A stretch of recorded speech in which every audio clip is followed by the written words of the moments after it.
na-investigate po natin ang pasado alas 12 po ng gabi, yung motorsiklo po sa Tondo, Manila.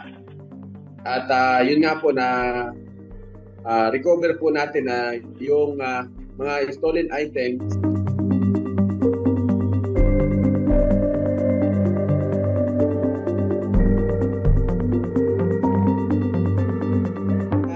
Sa aming pong assessment ay talagang matagal na nila itong ginagawa. Na-recover po natin lahat.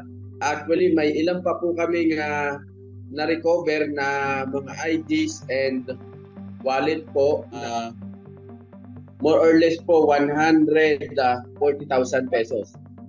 Yung pong mga items na nakakaw po nila.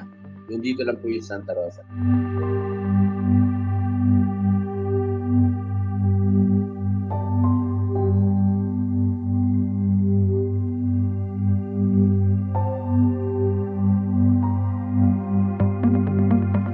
Medyo nakakadami na dito sa area ng Calabarzon at Metro Manila sa ginagawa nilang pagbabasag kotse.